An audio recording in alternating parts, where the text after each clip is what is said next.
You know, it is a good sector to go in, but they don't have... Lesson would you have given your 18-year-old self when they were beginning? If you're giving...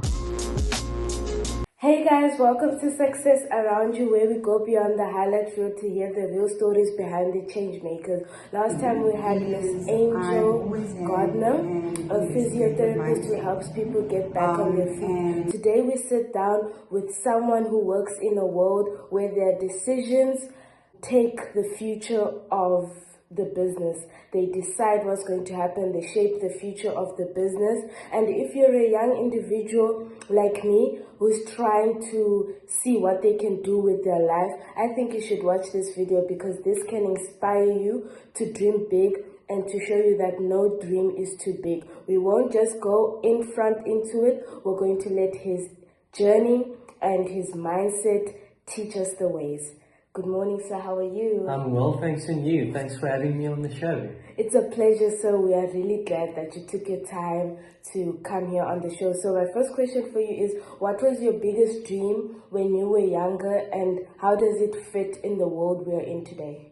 Yeah, it's actually strange. I think when we are kids or younger, we all have way different dreams. So I wanted to become a professional rugby player, play for the Springboks, which I'm sure a lot of young people have those dreams. So nothing to do with business, but it actually ties in quite a lot. Anything you do while you're still young, sport, academics, it teaches you a lot about what you need in business when you're older as well. You know, you go through disappointments, which you need to handle. You go through tough situations. You need to train on your own. You need to have grit. You need to have determination, teamwork. So I would definitely say that taught me quite a lot that I actually use today in my business as well. You know, working with people as well. People skills you learn in a team from a coach, etc. It's actually very important. So I would you know, tell any young person, you know, take part in sport or academics or culture, because those things teach you life lessons you'll get to use afterwards as well. So in this journey, what was the moment where it was a turning point, where everything changed throughout the journey? Yeah, so our business started about 10 years ago, and I've been working in the finance industry for about, say, 20 years. So I think about 10 years ago it changed because we saw a product in Australia that we thought could fit quite nicely into South Africa with regards to business lending. That's our industry we're in. So we do business loans for small to medium businesses in South Africa and Namibia. And I think where it turned is there wasn't a product like that in South Africa. And because we've been in the finance industry, we saw how difficult it is for small to medium businesses to access funding. And this way of funding, building a model, making it easier for the small to medium business enterprise to apply, we basically saw a gap. And as you say, you know, you can study as hard as you want, you can be as determined as you want, but you need a lot of luck as well. So we were obviously at the right place at the right time.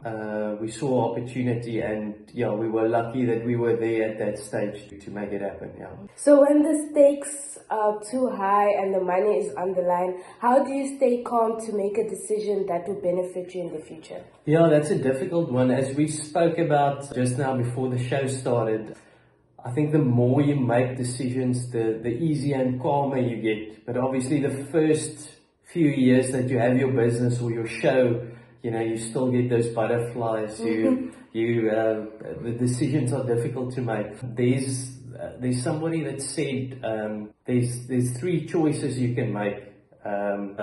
He listed them from best to worst decision. Best decision is the right decision to make. The second best decision is the wrong decision.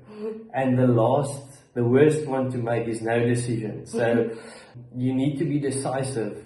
And obviously if you make the wrong decision, you must just learn from it. how we all get to the next level. We make mistakes, we try and learn from it, we maybe get advice from somebody or a business partner or somebody from the outside telling us, listen here, work on that, or maybe you made a mistake here. Everybody makes mistakes. It's how you correct them and get to the other side. Yeah. What's the smartest way young people could grow their business? Like if you start a business from scratch and you don't know what to do, what's the smartest way in this generation to make your business grow? Yeah, I think firstly, just to get yourself a good base as a young business owner is to try and understand how the finances work around business, because that is your base. To take on expenses in your business, you must know, what type of revenue you can generate, and start it big on entrepreneurship or, big on creative ideas, etc., and not necessarily good in the finance world. Then you need to partner with somebody that can help you with that side, because it's a combination of your product and your financial structure that's going to get you to the next level. The main question of this channel is, what does success mean to you?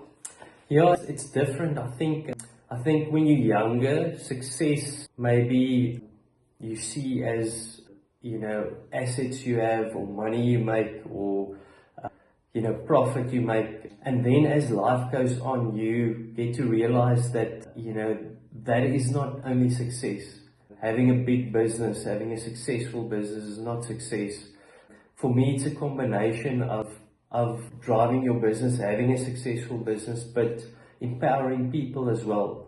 Having enough time to spend with your family as well at home. It doesn't help you are a big successful businessman and your kids never see you. You need to have a balance in life, and that's success for me. And that is what makes us happy. It's I think a balance between your friends, your social life, your family, and your business and the people in your business.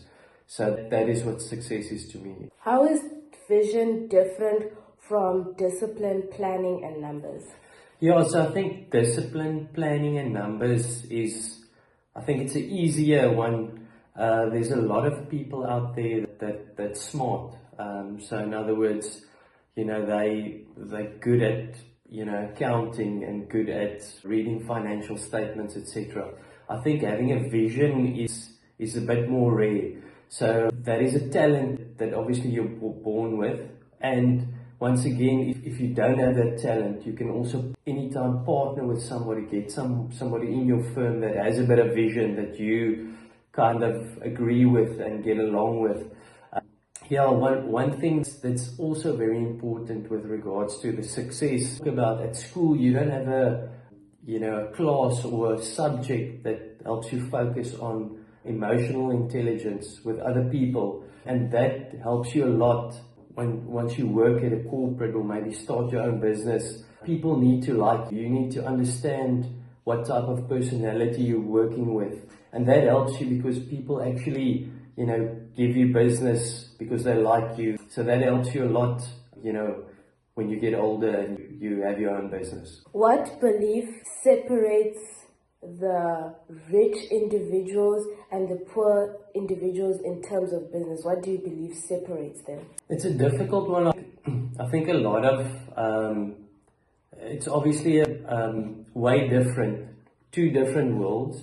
And I think obviously if you are used to something, that is your world, that is your mandate. But I think getting back to what makes you happy, I think somebody that's not running a big business and in the business world, he's not necessarily less happy than somebody that has a successful business. So it all depends on what you want to do. I think these days, if you want to get involved in business, there is opportunity. There is, schools you could go to, get yourself educated if you want to do that. And then obviously after that, you can also start your own business. If that is your personality, entrepreneurship, there is a lot of opportunities here in this country for that. Or, if if you want to climb the corporate ladder, you can go that route as well. What is the toughest decision you had to make, maybe financially or in your business, and how did you push through the consequences? Yeah, that's a good question. A lot of people that maybe start at your company look at you and think, yes, but you get a good salary or you make a lot of profit, and they don't necessarily see the starting blocks. The starting blocks for any business like ours, that's a private company that we had to start from scratch. You take a lot of risk at the start, because if that business idea doesn't work, you're sitting without a job. So that is the risk that you put in at the start. Obviously, if it works, it's great. You need to always have a worst case scenario. So I think, when I started the business, I didn't have any kids yet, so I could take a lot of risk. Obviously, if you've got a family, you need to have a plan B if this business idea doesn't work. So obviously that was a difficult decision, taking all the risk. Luckily it worked out for us, but yeah. So, okay, you're a young person, you're a young entrepreneur. From your experience, what economical sectors can young people get into right now?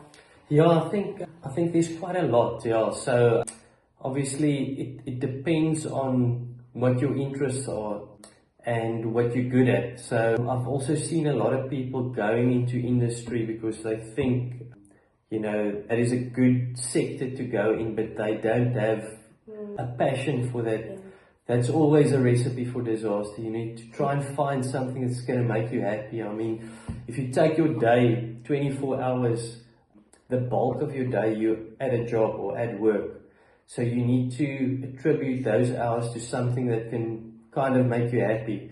What I'm also saying is always the nicest place to be. It's hard sometimes. So it's not going to be fun always, but I think if you try and get into a sector where you have a bit of a passion and you kind of like the industry, that's your chances to succeed is better then. Our last question for you is, what lesson would you have given your 18-year-old self when they were beginning after matric? Yeah, I think I would definitely give myself advice as an 18-year-old to say, be patient.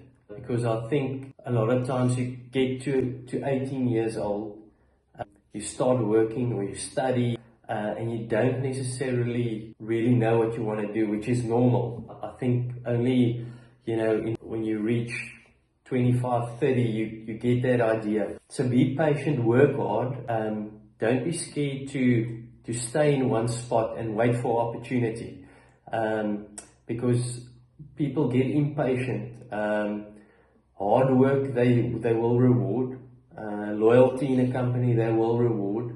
So staying patient, waiting for that opportunity, and then grabbing it when it comes. Well guys, you've heard it from the man himself. If you have made it this far, it shows that you're hungry for more knowledge, more success, and for more change. Shout out to Mr. Louis for giving us 100% real raw advice. And who knows, you might meet him on the street and ask for some advice.